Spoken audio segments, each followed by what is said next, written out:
Good evening and welcome to Doordarshan Kendra Kohima. I'm Ila Susan with the news. First, the headlines. Rajaji Utsav celebrated at Rashtrapati Bhavan in New Delhi.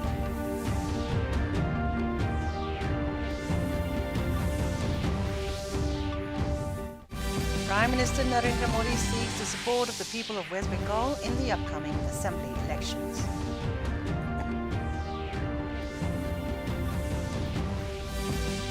Union Corporation Minister Amit Shah interacts with drivers, Sarathi's of the Bharat Taxi in New Delhi. And condolences pouring for former Railway Minister Mukul Roy, who passed away at a private hospital in Kolkata today. And now the news in detail. Rajaji Utsav, a celebration of the life and legacy of the first Indian Governor-General of India, Chakravarti Rajagopalachari, is being celebrated at Rashtrapati Bhavan in New Delhi. On the occasion, President Draupadi Murmu has unveiled the bust of Chakravarti Rajagopalachari at Rashtrapati Bhavan. The bust of Rajaji, situated at the grand open staircase near Ashok Mandap, replaced the bust of Edwin Lutyens. Addressing the gathering, the President said that Chakravarti Rajagopalachari was a great son of India.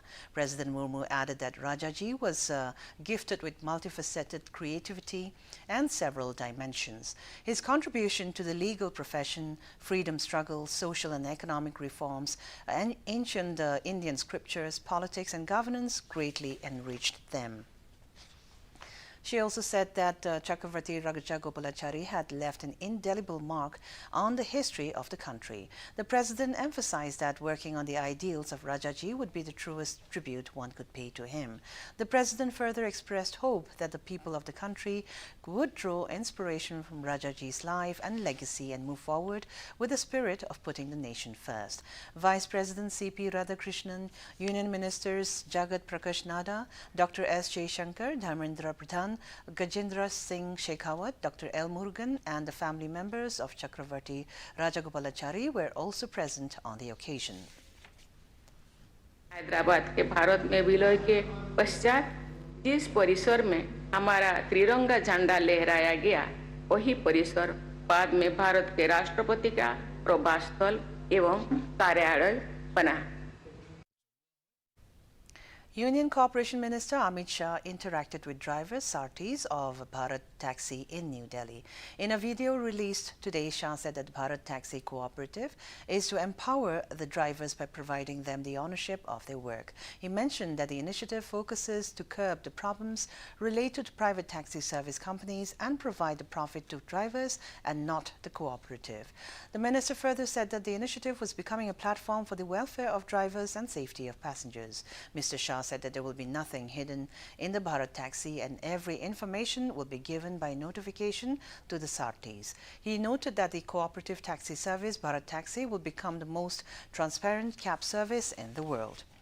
Highlighting the unique Sarathi Didi initiative of Bharat Taxi, the minister said that through this feature, women passengers can choose women drivers for their rides. Shah also noted that the Sarathis of Bharat Taxi will get insurance benefits and easy loan facilities. गौरव के साथ सारथी नाम से पुकारना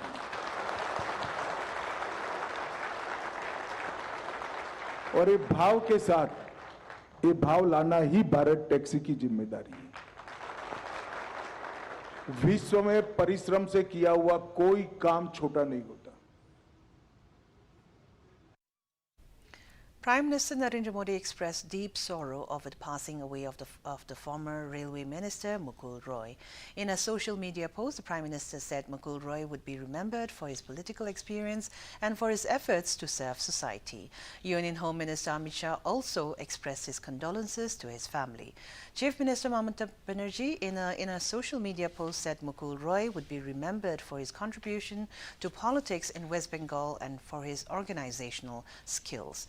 Leaders of the opposition in West Bengal, Suvendo Adhikari, Union Minister of State Dr. Sukanta Majumdar and Congress President Mallikarjun Kharge also expressed their deep sorrow.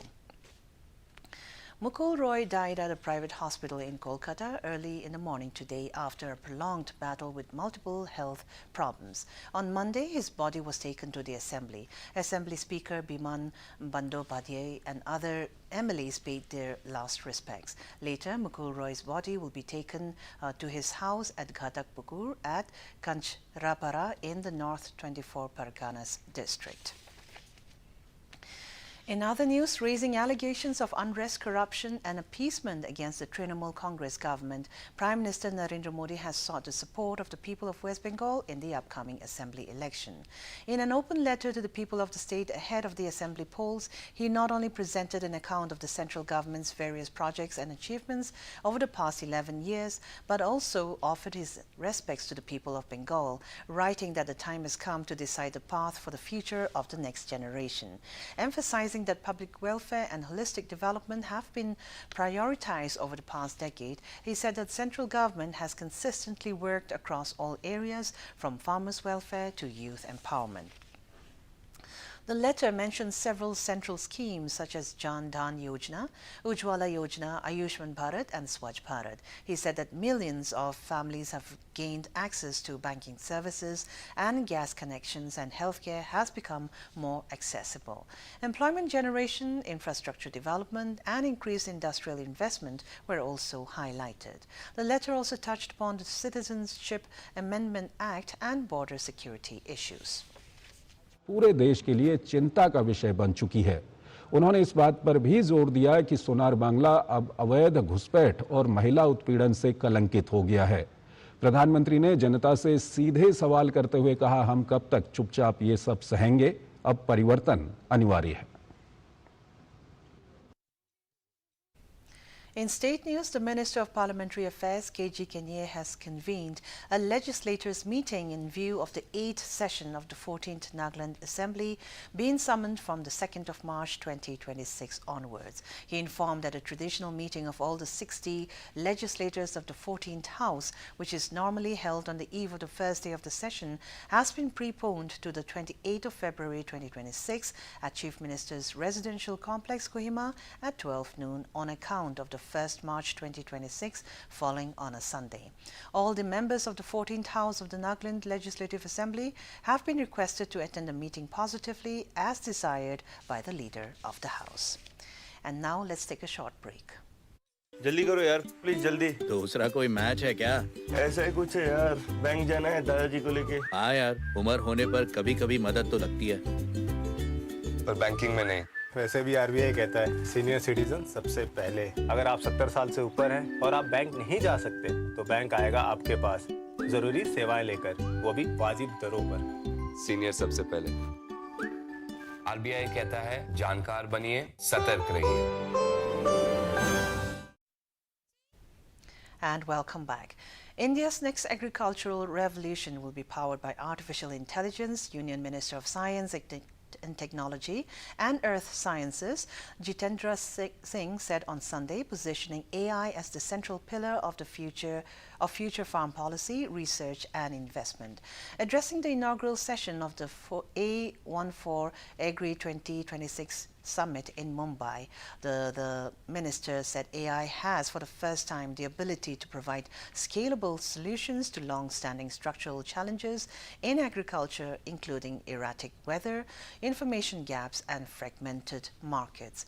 Highlighting the scale of opportunity in India, Singh said the country's 140 million farm holdings, most of them small and marginal, could collectively unlock nearly 70,000 crore rupees in annual value if AI-enabled advisories help each farmer save even rupees 5,000 a year through better input timing, pest prediction and improved market linkages.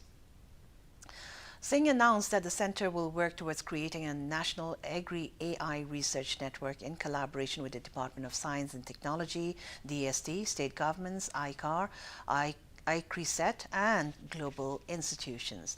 He concluded by reiterating India's ambition to act not merely as a recipient of technology, but as a co-architect of the global agri-AI frameworks, positioning the country at the forefront of AI-driven agricultural transformation.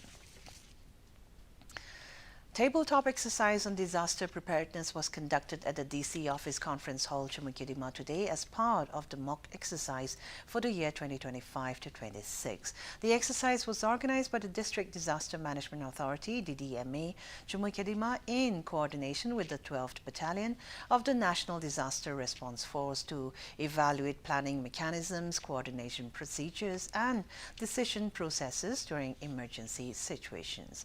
SDO Civil Chumukidima Shreyansi Jain IAS presided over the meeting and thanked the NDRF team for the presentation. She emphasized the importance of advanced planning and clarity of roles among departments and urged the public to actively participate in the mock exercise. The tabletop exercise was aimed at identifying operational gaps, strengthening coordination among the stakeholders, and enhancing overall readiness ahead of the full-scale mock exercise, which will be held on February the 24th, 2026 at Chumukidima Village Ground. Representatives from the NDRF, Fire and Emergency Services, Transport Department, Chumukidima Village Council, and civil society organizations attended the meeting. Finance Minister Nirmala Sitharaman has said that the government is closely monitoring gold prices, noting that the yellow metal traditionally sees seasonal spikes during festival periods but has not crossed certain limits. Sitharaman said this while addressing a press conference post its customary post-budget meeting with the Central Board of Directors of the Reserve Bank of India in New Delhi today. The Finance Minister said that the demand for gold has risen, but it has not reached alarming levels and prices have stayed within circuit limits. Are buying gold and silver and storing them. It's a tendency when you talk of Indian consumer market, Indian households. Every central bank did have some, but of late you notice that many of the central banks outside are also buying gold. So international price of gold or silver, which used to be because of China and India being large consumers of gold, largely due to domestic purchase of gold, spiking up and down.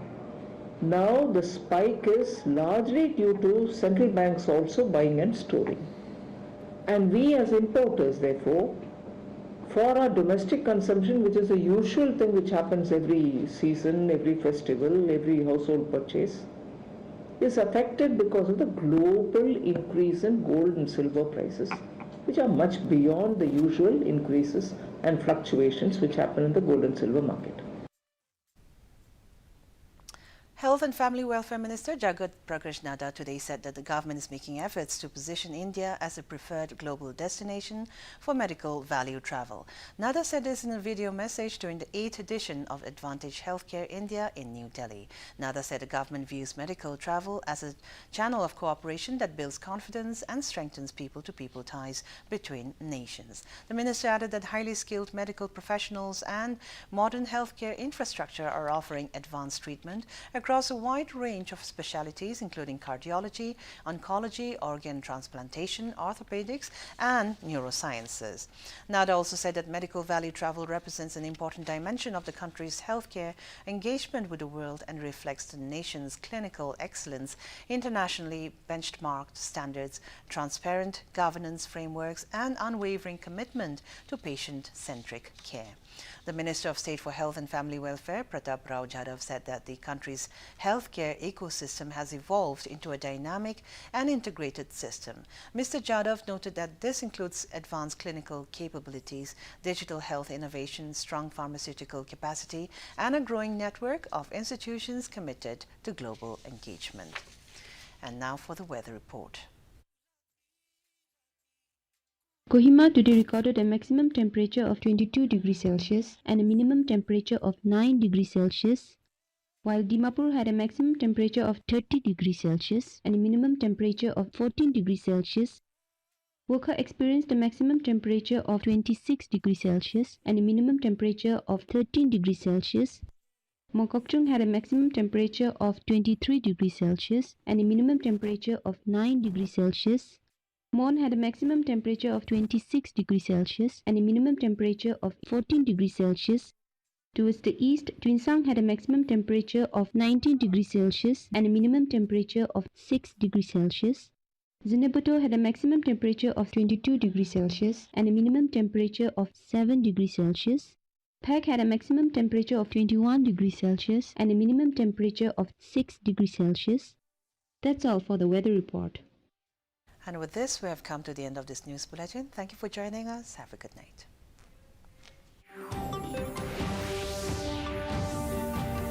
And only on clear evening.